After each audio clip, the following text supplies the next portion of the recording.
All right, we'll go ahead and call to order the Stevensville Town Council meeting for Thursday, September 23rd, 2021.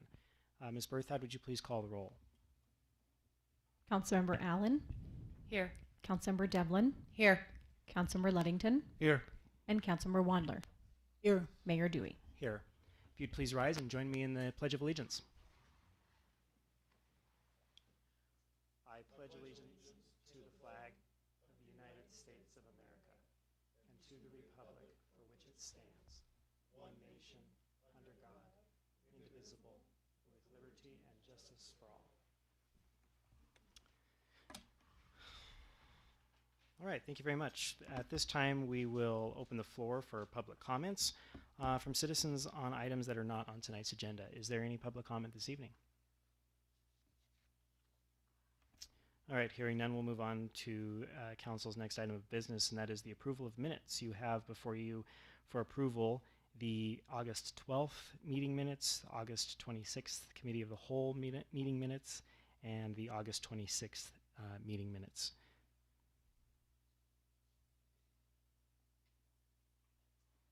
Nicely done, Ms. Berthoud. I will make a motion to approve the minutes as presented. I will second that motion. Okay, it's been moved by Mr. Ludington and seconded by Ms. Allen to approve the minutes as they're presented. Any council discussion? Any public comment on the minutes? All right, hearing none, we'll go ahead and call for the vote. Ms. Berthoud. Councilmember Allen. Aye. Councilmember Devlin. Aye. Councilmember Ludington. Aye. Councilmember Wandler. Aye. Okay, thank you. The next item is the approval of the biweekly claims. The council has tonight before them 17024 through, there's an update, 17040. There were 4 claims that were added after this was put to the packet. 2 of those claims were routine rent checks that we forgot to renew that usually show up on this meeting, and then 2 other claims came in at the last minute that are time sensitive.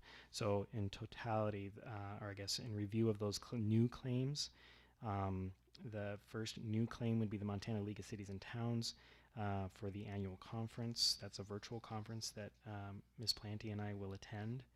And then we have a testing fee for one of our public works public works assistants for the Department of Environmental Quality, and then the 2 rent checks I noted earlier.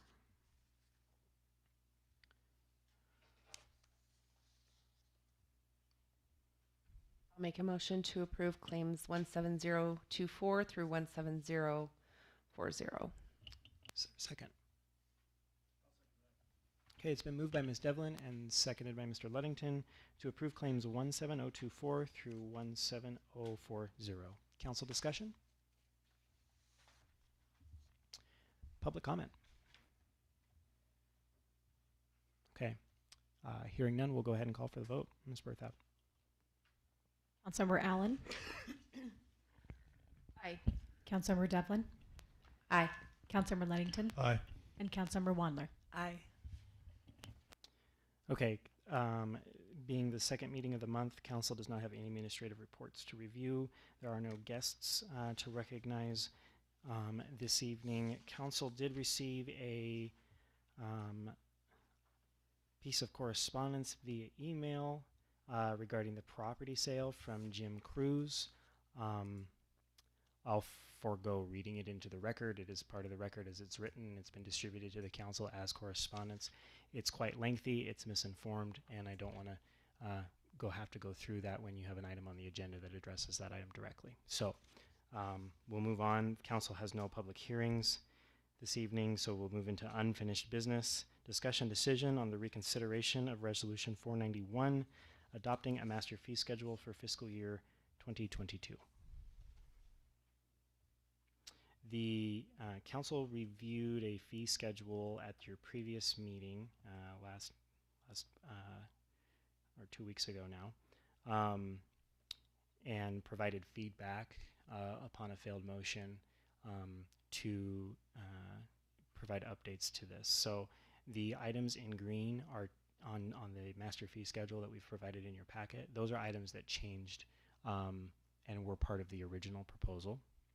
Items in blue are items that we changed since the last meeting, given the council's direction. One thing you'll notice is that we took away the special event signage altogether. We found that would be difficult to track and is somewhat cumbersome, and we felt that if you were paying a road closure fee, that could be included. We also changed some verbiage on the stage fee to make more clear as to what that fee provides in terms of setup and moving. I think that captures the changes that. Oh, the other thing that we added that was not part of the original proposal and was inadvertently left off was a curb cut fee under streets and transportation. We'd like to charge the curb cut fee and redirect those funds back into the sidewalk fund to help replace sidewalks throughout the community. It's a modest fee, and that fee is charged when you cut the curb to install a driveway in a development.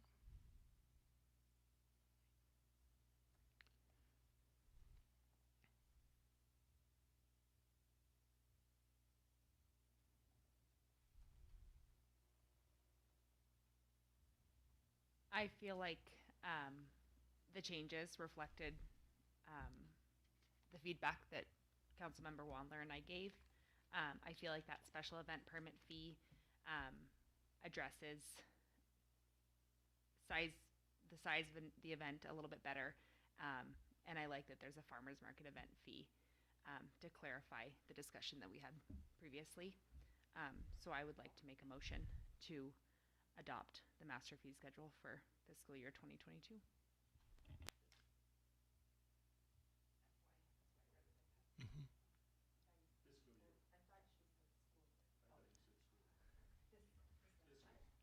Okay, motion's been made to approve the master fee schedule. Is there a second?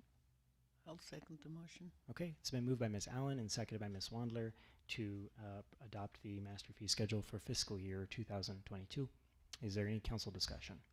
So where we see the farmer's market fee, event fee, so this, I just want to make sure is all inclusive. So we're not going to charge them power, nothing else.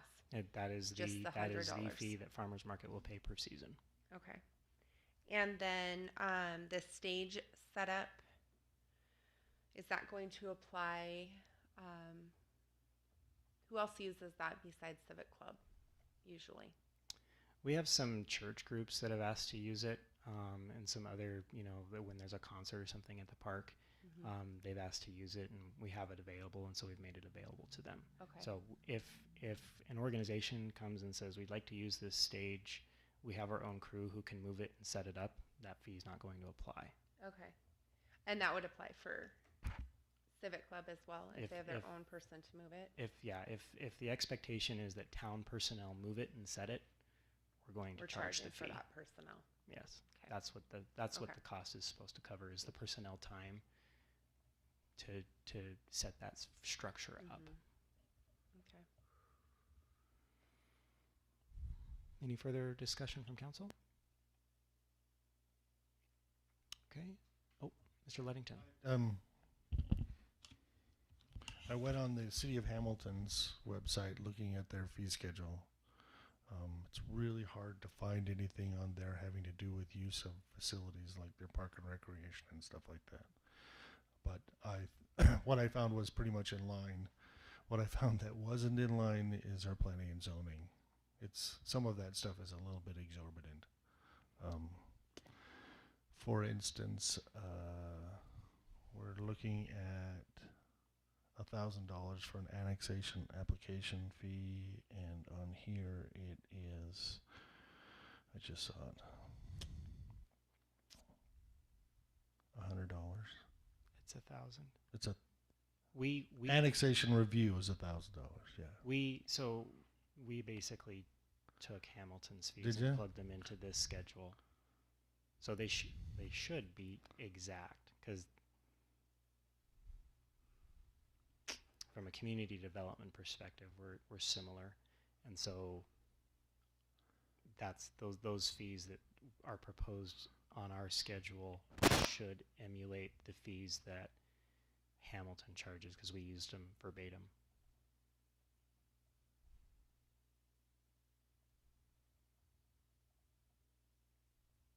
Okay, I'm seeing that now.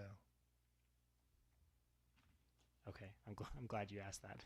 I was concerned Yeah. for a second when you said they were higher. I went, oh no, because that was our intent, was to mimic exactly what Hamilton charges. I just have a comment. The master fee schedule brings a lot of emotion from people.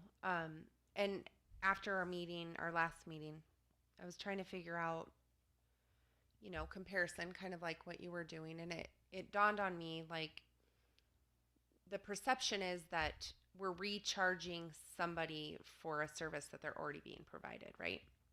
Or that they're already paying for through taxes and whatnot. And I was thinking about we all pay federal taxes. We all pay state taxes. When we go to a park, a federal park, a state park, we have to pay to go to that park. We're already paying taxes, but then we have to pay, and if we don't want to pay that fee, we don't go to the park. Not everybody pays it if they don't use it, which was something that we were talking about. If you don't want to pay it, don't use it. If you do want to use it, then pay for it. And that was the biggest comparison, like, that I think it was a light bulb moment for me in looking at that. There's nothing different. It's the same. It's the same. Mm-hmm. We don't have to like it. I don't like it. I'm reiterating that as I did last week. I don't like it. Yeah, I mean, we don't like to increase fees, and we don't do it very often, frankly. We do it a little more frequently than we used to, so that we can keep up, and we're not seeing 40% increases and stuff. But we're also trying to be sensitive to the economies of scale and the dynamics at play. And the fees that we're charging are for services we provide above and beyond what a basic government provides. Mr. Ludington? Yeah, I agree. I also think that the reverse of this is that if you're going to charge someone a fee, there's an expectation of its condition. Yeah.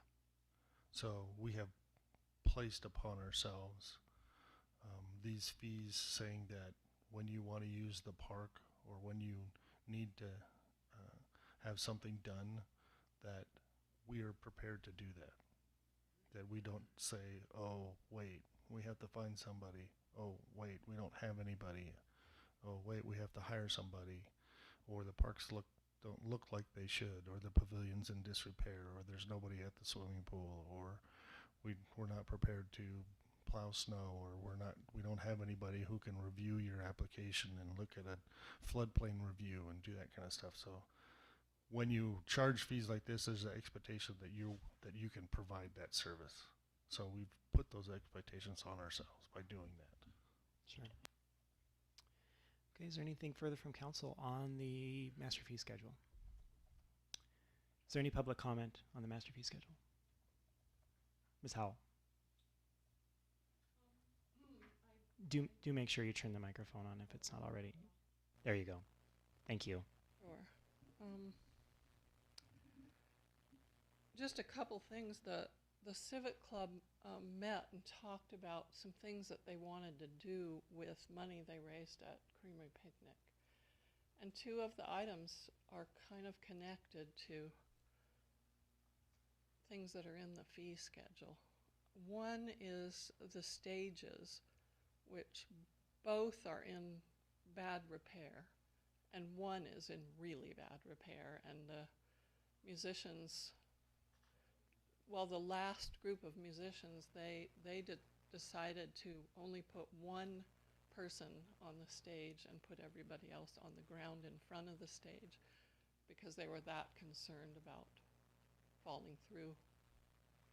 So the Civic Club, as part of what they're planning to do this year, they wanted to invest in those stages and replace the floors and do anything else required to make them really nice.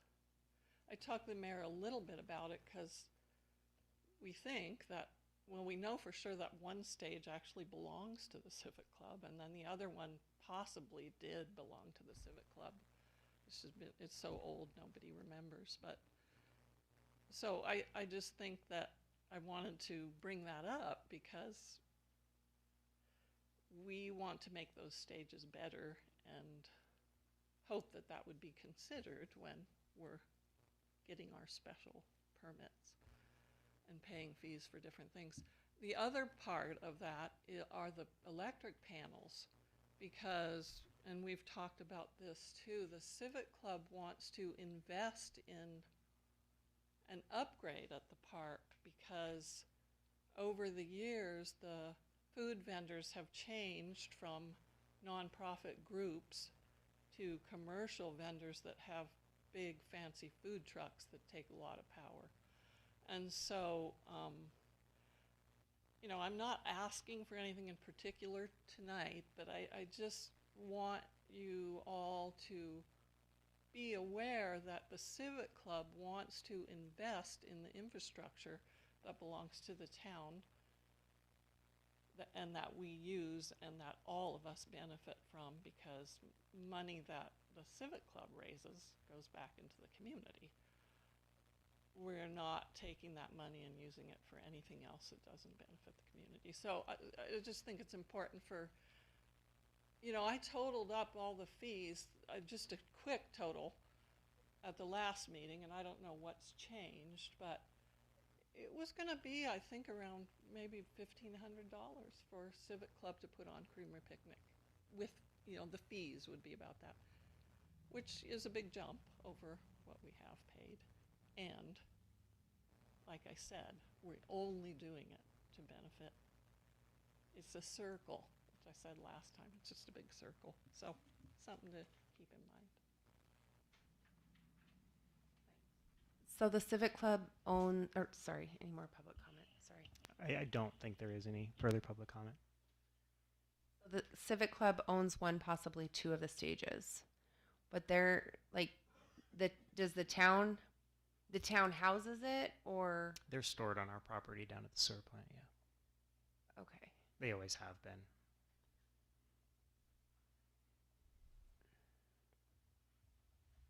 And So because we store them, we often get called upon to move them. that was my question. Yeah. So Civic Club doesn't, and I'm going to ask you too, sorry, but so Civic Club doesn't, like, they're responsible for the maintenance of it and that's pretty much it?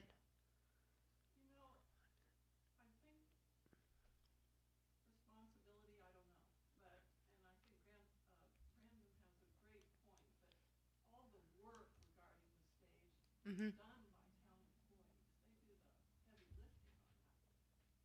I don't know if it's always been that way. I don't think it has. I think when Mimac, who donated one of the stages to the Civic Club, when he was around, he just volunteered that work.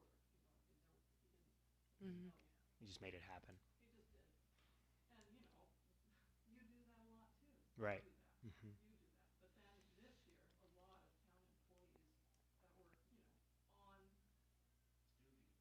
duty had to help. So you know, it's valid that Sure. fees are considered for things like that. But I just felt it was important to point out that This, there's a lot of return that happens too right. from Civic Club to the town. Noted. Thank you. So that might be a consideration when permits are given from Mm-hmm. special consideration, but not necessarily something we have to change on here. Yeah, not necessarily, and like especially with the power panel discussion, part of our intent with charging that fee obviously is we're asked to place those panels for events outside of the Civic Club.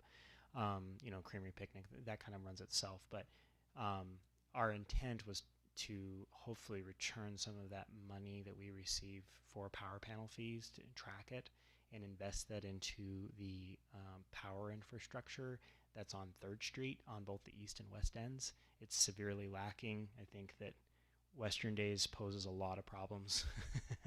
and so because that is the town's infrastructure, we pay for that infrastructure. We'd like to charge to use that so that we can continue to improve it.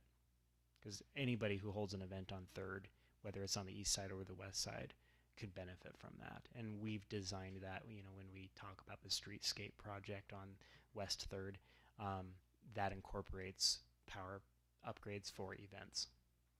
So,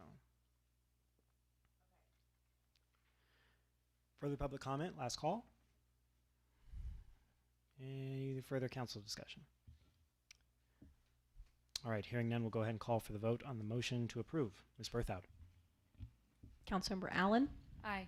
Councilmember Devlin, Aye. Councilmember Ludington, Aye. and Councilmember Wandler. Aye. Okay, that motion passes. We'll move into new business item 11A, the discussion decision on the lease agreement with Dustin Cumming for Lot 3, Block 2 of the Stevensville Airport. This lease agreement is actually a transfer of a lot that had been leased for a considerable amount of time, but a hangar had never been placed on it. The individual named in the lease now wants to take over that lease from the other individual, and we've got the documentation to authorize that transfer. So the last step in that process is council's approval. If there's any questions on that, Mr. Cumming has a representative here, Mr. Coberly, to answer those for council. Otherwise, it's a routine lease.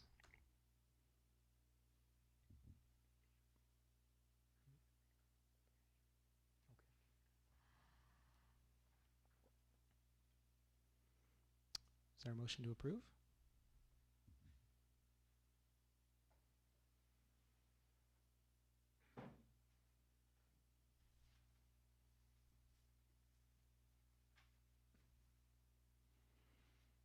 Make a motion to approve the lease agreement with Dustin Cumming for Lot 3, Block 2 at the Stevensville Airport.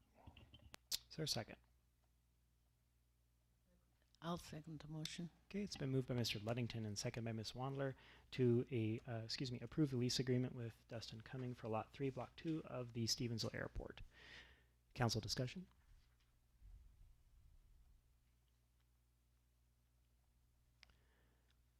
Public comment?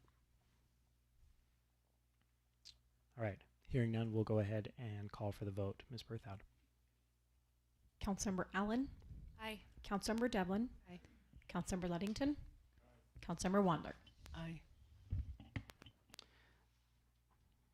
Okay, Mr. Coberly will get that document prepared for signatures, and somebody will be in touch to coordinate that. Okay, you're welcome. Yes. 2,500 square feet.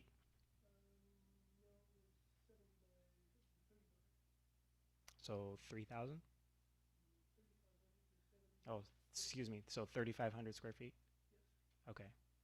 Does council object to the change in the square footage? It's just a footprint of the building. We collect more fee on it. The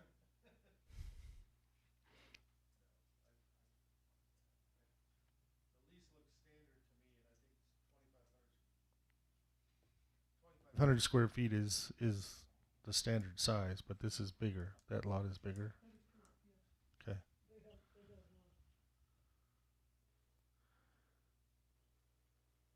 Larger aircraft, and it is wider but not deeper, so it does not incur. It doesn't get on the taxiway, and it doesn't get into the service areas. Okay. So it only makes it wider. So that allows them to get in. They have a little clearance on each side. You don't want to break the wingtips off when you're putting it in and out. You know. Very good. I have no problem with it. Okay. Change. With council's consent, we'll go ahead and just make that adjustment in the lease and move on. Thanks for noting that. Okay, we'll move into new business item B, contract with Cody and Associates for AFR preparation and financial statement preparation services. Copy of that contract is in the council's packet. I was hoping Ms. Planty could be here to kind of discuss this with you, but she is out with a sick dependent. So she wasn't able to join us, but I think that the documents in your packet describe what the work is. This is standard for the town of Stevensville in that we usually have someone else prepare our AFR. It's been some time since we've had a finance officer that can solely on their own prepare an AFR. It's a lot of work. And given that there is still a good share of balancing to be done, we'd prefer that Wendy be committed to getting that balancing done while Jennifer is in tandem working on the AFR. Jennifer's done the last 2 AFRs for the town of Stevensville. So administration recommends approval. And we do budget for it. I'll make a motion to approve. I'll second it. Okay, it's been moved by Ms. Devlin and seconded by Mr. Ludington to approve contract with Cody and Associates for AFR preparation and financial statement prep. Council discussion?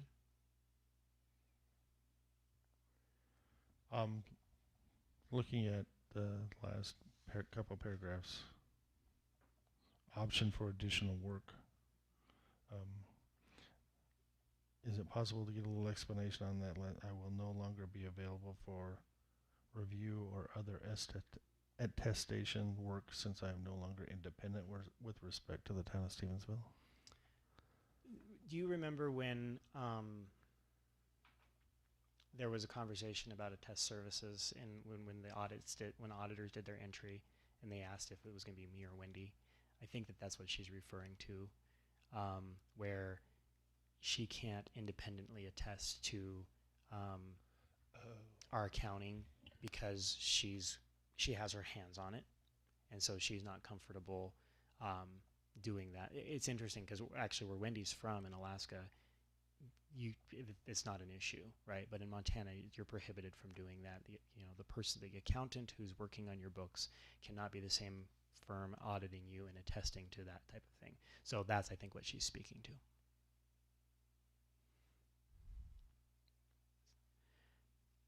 Any further council comment on that? Public comment? Okay, hearing none, we'll go ahead and vote. Motion to approve. Councilmember Allen, Aye. Councilmember Devlin, Aye. Councilmember Ludington, Aye. and Councilmember Wander. Aye.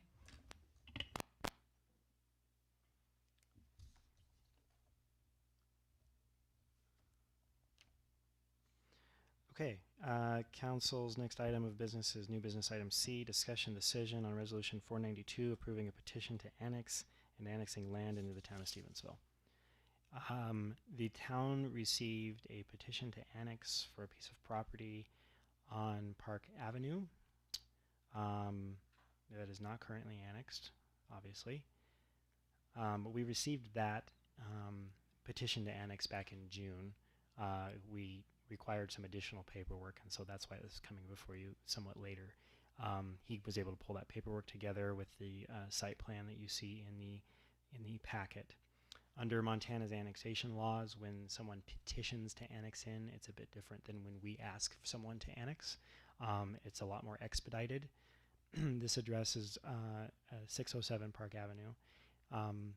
With the plan for services included in your packet and the resolution, in one action you can approve according to the code, you can approve the petition to annex and annex them in one action. So the administration recommends annexation for a couple of reasons. One, this helps us acquire the Park Avenue right-of-way. By default, Montana code says that when you annex a piece of property, any adjacent roadways are also annexed. That didn't take place in 2002-ish when we annexed some school property, and that's kind of bitten us now, where we have the Park Avenue sewer line extension that needs to go in, and we don't technically own the right-of-way. This helps fix that. The property owner is also interested in acquiring sewer services. They are already serviced by the water system, so that's a plus. That's another reason to annex. But they would like to connect to sewer as they develop the property in the future.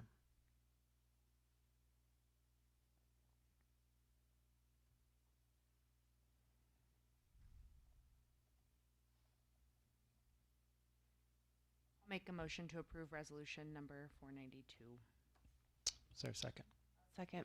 Okay, it's been moved by Ms. Allen, seconded by Ms. Devlin to approve resolution 492, approving the petition to annex and annexing land into the town of Stevensville. Council discussion?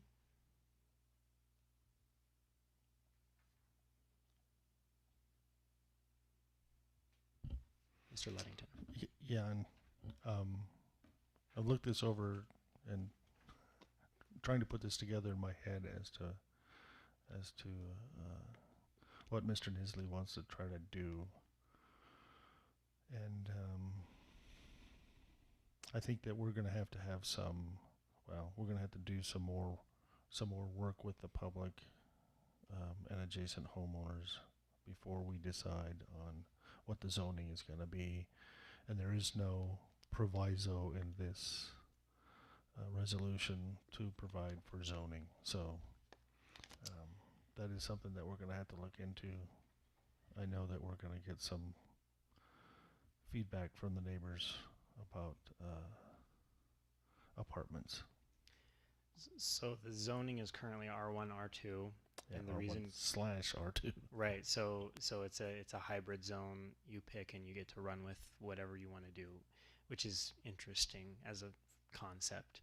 But it also builds a lot of a lot of flexibility into what you do on the south end of town, because everything down to Pine Hollow is zoned that way. So the reason zoning isn't specifically addressed in the resolution was because it had already been zoned, and we were going to leave the R1, R2 zoning designation there until the Planning and Zoning Board decided to take up redoing the zoning map, if that's what they so chose to do.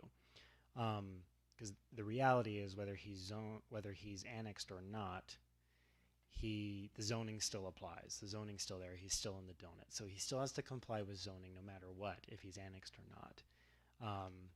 The benefit is that if he decides to build something, we have some control over the building safety standards. It is my understanding from the property owner that he does intend to develop some kind of multifamily housing on that property. I didn't see this extra 4, which we're not making the decision whether he can build it or not, but he's building 4 fourplex apartments, so 16 total. That's his proposal. That, of course, hasn't been reviewed, from a permitting standpoint, to say you can do this or you can't do this. But that I think is his. Oh, there's a word that has left my head, but that's his vision. That's his vision for his property. Yeah.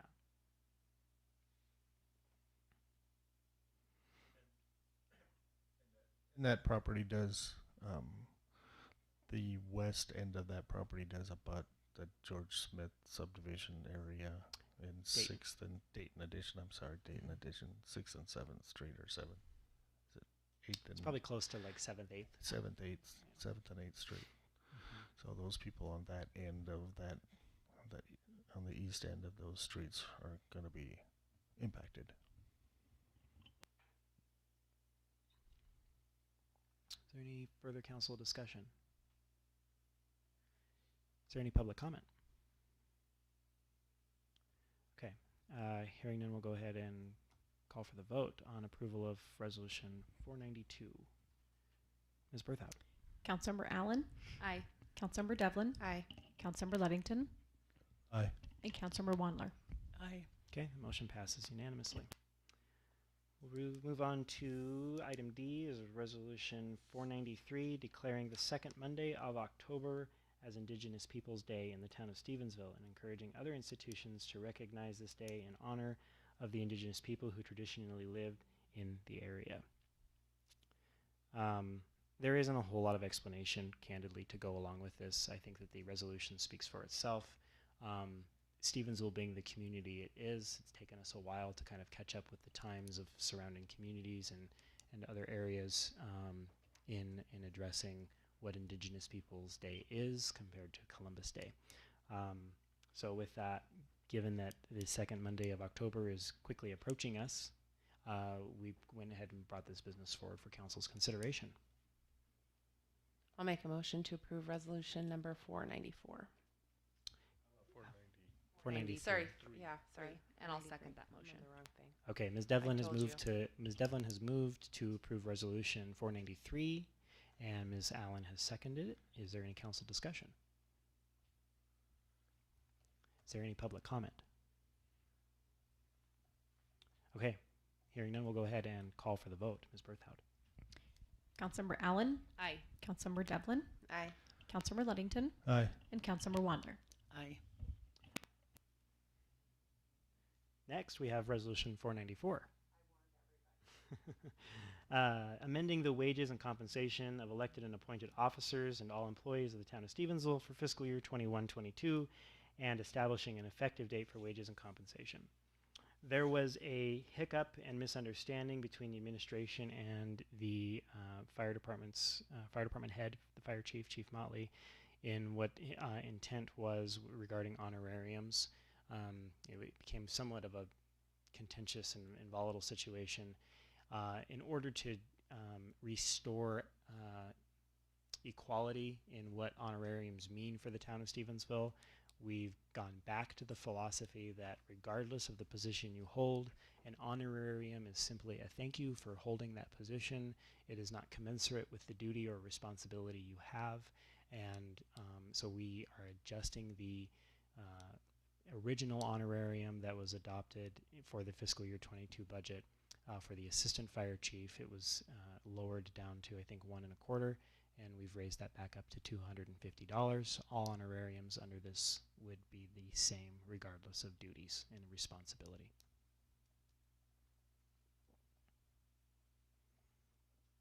Well said.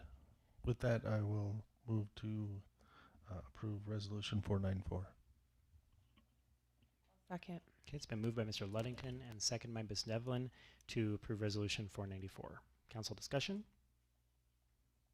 I just want to thank you for doing this. When we were going through our budget meeting, we were discussing how everybody in the organization is extremely important, and I remember, saying to the chief of police, like, your guys probably would want to make more money too. Fire. Or sorry, I knew what you he's meant. sitting right there. Yeah. Fire. To which he agreed. So I was a little surprised when that was lowered. So I really appreciate you doing that. Sure. Any further council discussion? Public comment. You could steal the show, Victoria. Okay, with that, we'll go ahead and call for the vote. Ms. Berthoud. Councilmember Allen, Aye. Councilmember Devlin, Aye. Councilmember Ludington, Aye. and Councilmember Wandler. Aye. It's a good thing I didn't put money on how long this meeting would take. Next on your agenda is Resolution 495, authorizing the sale of 6.47 acres of town-owned land in the Homeacres Orchard number 3 subdivision. This is the initial stages of a process that the town council is undertaking in declaring a piece of property surplus and authorizing the administration to move forward with the sale, with the advertising and listing it. Based on a conversation we had during our budget workshops where council expressed interest in disposing of this property, which has not been utilized for some time. It's been argued that this serves as the town's gravel pit. That is not true. It has not been true for a very long time. We acquire much higher quality material from the county through an agreement that we have with them, or Valley County. We don't use the stuff on this property in Stevensville at all. We paid $23 for this property back in 1943. I think preliminary estimates say that this property could be sold based on some comps, around $150,000. These would be general fund dollars,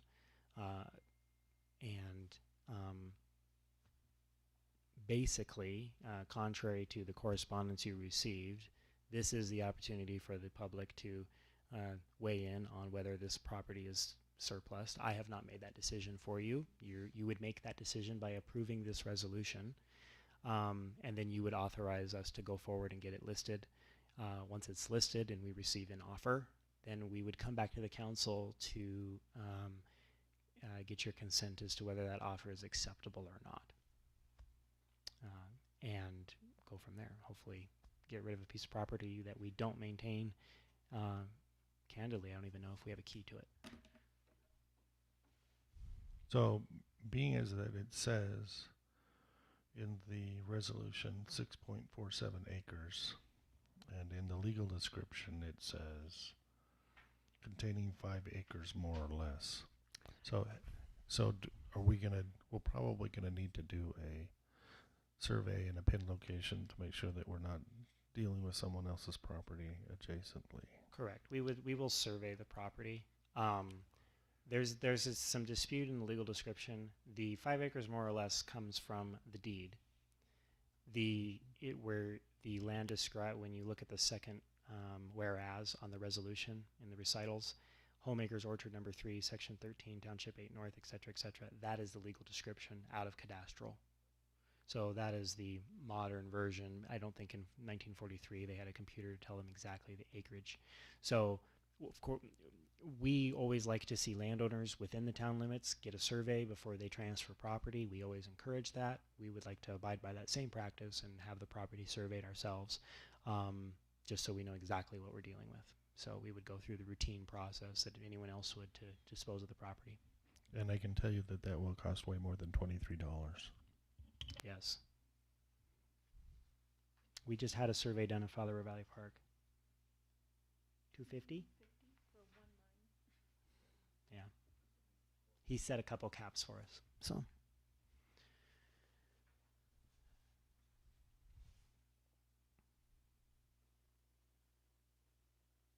I'll make a motion to approve resolution number 495, authorizing the sale of 6.47 acres. is there a second? That- Okay, it's been moved by Ms. Allen and seconded by Mr. Luddington to approve resolution 495, authorizing the sale of 6.47 acres. Council discussion. Quite understand that. We're authorizing you to sell the property, or just, You're authorizing the administration to move forward to get someone to buy it. When there's an offer placed, we'll come back to the council and say, are you okay with this offer? That's our intent. I mean, unless the council wants to say, we don't care what you sell it for, go forth and sign the documents.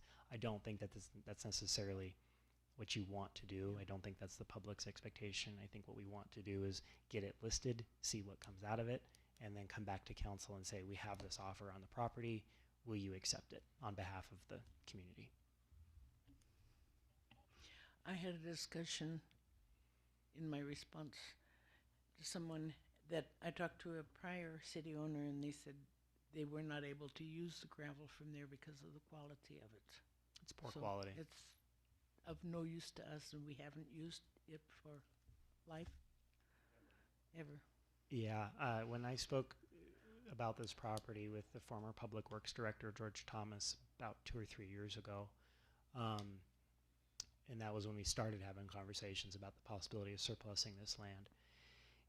He said I don't think he ever used the gravel off of that property in his 30 years here. So, Thank you. Back when I was on council in the early 2000s, we also went through a sale of I think it was about a 1,400 square foot piece of property that the town had owned that turned out that the town owned over by Bass Mansion. And we did a similar resolution, advertised it for sale, ended up with a couple of different bids that were basically the same, and took us probably 3 or 4 meetings to come to a resolution to figure out who we would sell the property to. So I foresee that would be the intent of the council at this point. Would be the next would be to entertain offers for the property, and hopefully be able to see it get used back or put back into agricultural use. I think that it probably could be. okay. Any further discussion? I think the confusion for possibly us, obviously, as well as the public, is where it says authorizing the sale. So we're not authorizing a sale of anything. We're authorizing it to be put up for sale. Right. I think that's just what needs to be clarified. Okay. Any further discussion from council? I think the one other thing is that I think the council has an ability to earmark the funds to something other than the general fund if we want. Correct. And that would still happen. That could still possibly happen at the time of an actual sale or agreement for selling the property. Yeah, We can say what we want to do with the money and where we want to put it and what we want to try to use it for, et cetera, et cetera. Correct. That's a great point. By default, it'll be general fund funds if you don't state otherwise. Just because, and the reason I state that is because sometimes people don't know if it's water money or sewer money or an enterprise of some kind. This is assumed to be general fund dollars, and so you could create your own fund with it. You could or whatever you want. You could even split that funding up across several different areas, and it'd be really cool if you stuck it in the capital improvement fund because it needs some money. So when that opportunity comes up and you have cash, you can make that determination by resolution. Anything further from council on this subject? Is there any public comment on approving the resolution? Okay, hearing none, we'll call for the vote. Ms. Berthoud. Councilmember Allen, Aye. Councilmember Devlin, Aye. Councilmember Ludington, Aye. Councilmember Wandler. Aye. All right, that motion passes. The next item of business is Resolution 496, requesting distribution of Bridge and Road Safety Accountability Program funds for fiscal year 2021-2022. This resolution is somewhat intentionally vague in that this is a procedural thing that the Department of Transportation requires us to do every year, and it's about this time of year that you see us do it. We send a resolution over to the state, and then they ACH us over the funds. I think this year, I'm trying to just right off my top of my head recall the amount of funding that we're going to get out of BARSA this year. I want to say it's around $40,000. Yeah. This year, I think that the intent with that funding, after all bills are paid for on the 3rd Street project, is to focus some attention onto Spring Street. That is the next worst street in the community, and look at some resurfacing options in that area. But ultimately, we want to request the disbursement so that we don't lose the funding.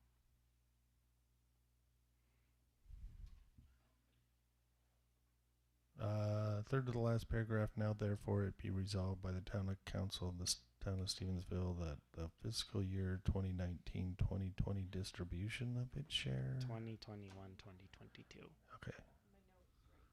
It's circled on there, isn't it? Yeah. Mm-hmm. Okay. So who brought that to our attention? That was me. Oh. You did. You asked me. Did you mean to do that? Yeah.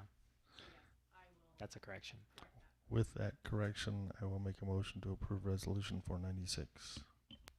There's a second?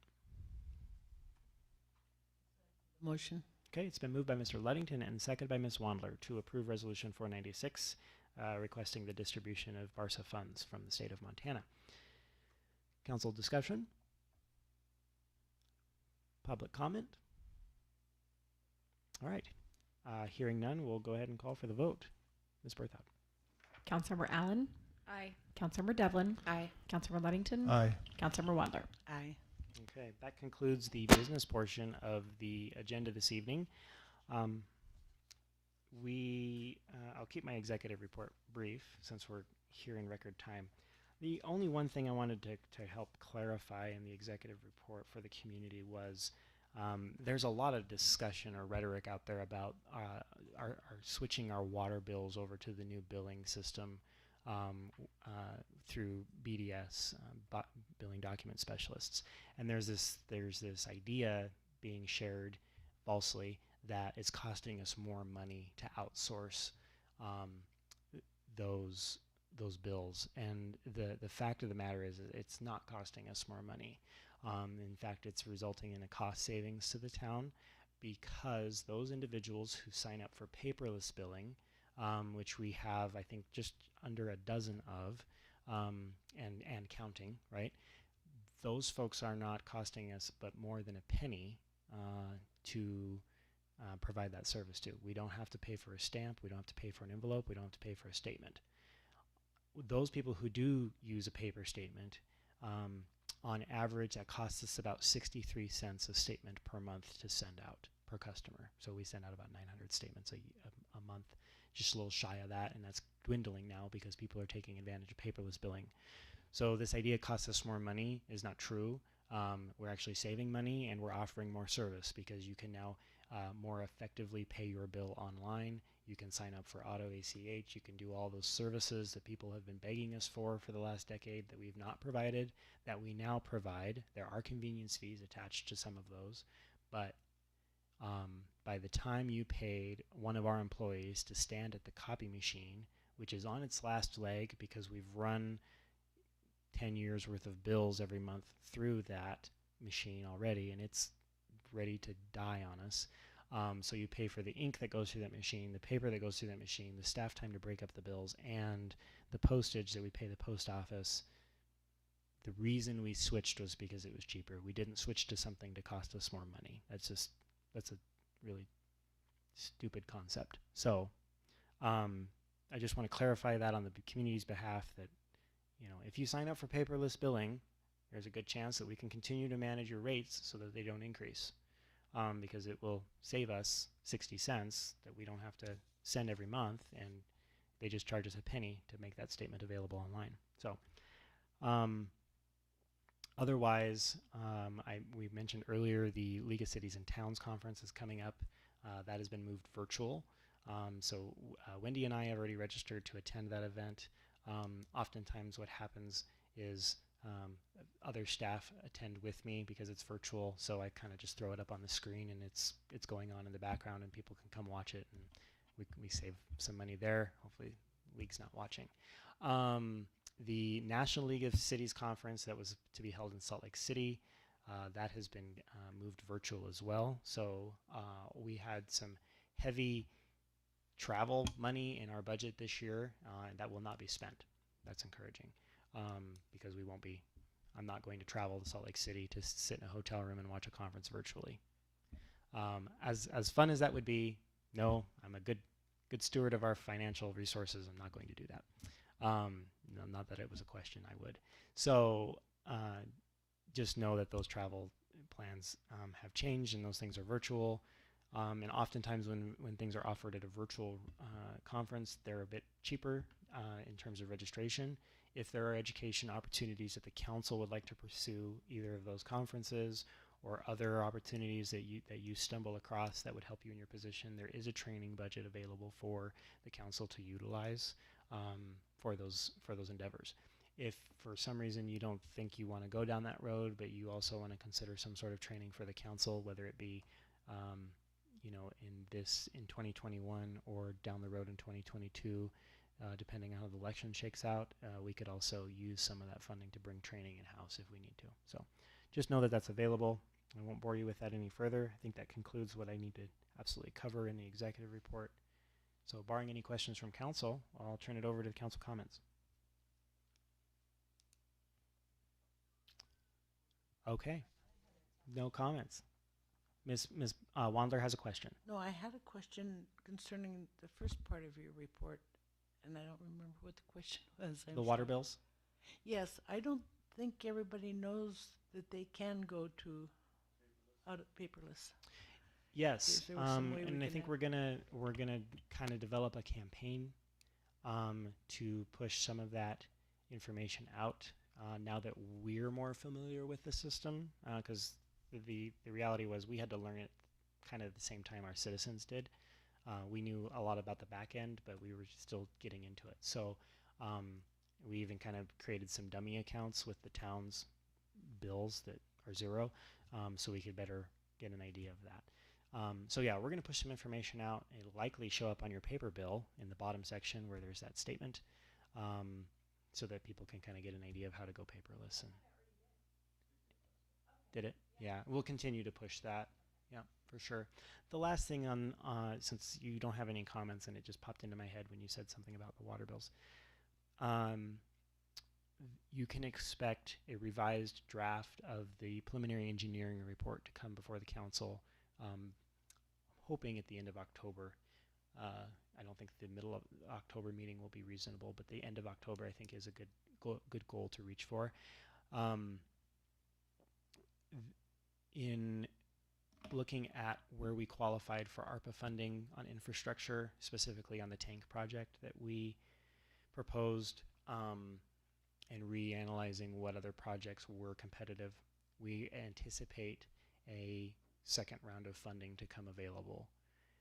And because we're at the top of the list that didn't make it, we're optimistic. However, we've changed some philosophy in how we're approaching this leakage issue, and developing a possible project that will be incorporated into the PER for the council's consideration, and that is moving meters that are currently in crawl spaces into meter pits at curb stops, so that we can we've basically narrowed down that a good share of our leakage is the services, meaning the line between the main and the house. And the only way we can really determine whether that's the case is moving the meter so that the water that leaks out of the pipe between the main and the house is metered. We also think that doing that, if in fact it's leaking, will incentivize the owner of that line to fix it, because they'll be paying for the water that leaks out of it. Prior to launching a project like that, if the council approves that direction, we'll bring forward a service line warranty program that's offered by the National League of Cities, where homeowners can purchase insurance for their service line, and if something happens to that service line, that insurance covers the costs to repair that service line. It covers both water and sewer. So you expect some more information like that to come out. We'll probably do that anyway, so that when a leak is discovered or a blockage occurs and it's not the town's responsibility to fix, there are resources for that homeowner to take advantage of. So there, I'll stop there. But just know we're still working on the water leakage thing. We still have goals. You're going to learn a lot about those goals next month with the launch of my sidewalk. That is in quality testing right now, and should be live by the first of the month, I would imagine. So, as providing testing goes well. Sorry, I just think one good thing to mention is yard debris. Being able to drop that off at Lewis and Clark on October 4th, is that correct? Yes, so starting October 4th, you can start dumping your yard debris, organic debris only, and it does not include piles of dirt and rock, but branches, twigs, leaves, those things can be dumped at Lewis and Clark Park for disposal. We are not doing curbside pickup. That is not a program we offer anymore. So if you put it to the curb, no one is going to come and get it. We don't have the resources to do that anymore. It's extremely time consuming and wasteful for us to do that. It's it seems redundant to move it and move it again, but it's much more efficient for our crew to take a couple loads a day out of the park than to drive clear across town to pick up a couple of loads and take hours doing that. So that's why that decision was made, to stop doing that program. If citizens need assistance in disposing of debris because they don't have the resources to do that themselves, all they need to do is contact the office at Town Hall. We'll put them in touch with some volunteer groups and some resources that can help them do that, to kind of help bridge that gap, because we understand the demographics of our community and the burden of having to get rid of some of that material. That being said, if you don't want to move it to Lewis and Clark Park, open burning starts October 1st. There are regulations on that as well in city code. Just let us know if you have questions on it. So just to clarify, because I've been asked this, so I want to make sure I'm giving out correct information. If they are unable to move it themselves for whatever reason, they can call and somebody will come help them. Yes, we have youth groups and church organizations and lists of single volunteers who have said, if someone needs help, I'll help them. I have a pickup. We put them on a list. somebody calls town hall and says, hey, I can't do this on my own, we connect them. Perfect. Thank you. Any further council comments? Any reports from boards? Yes, the Planning and Zoning Board met last night, and we are continuing to hash our way through the subdivision regulations with, I will state for the record, with a considerable amount of help from Commissioner Chilcott. It's a 125-page document, so there's a lot there. I think we've gotten down to just about being ready to present it to council. You will also see an agenda item coming forth for a request for a proposal to look for someone to help us update the growth policy that was last updated in 2016. We'll probably be pushing forward a proposal to request for qualifications for someone to do a new street master plan for the town. The master plan that we have is extremely dated. So those are a couple of things that are happening for the group of us that are left. That being said, we have 4. We could use a couple more members on that board. It's pretty important work. It's can be pretty intensive. It's a lot of reading.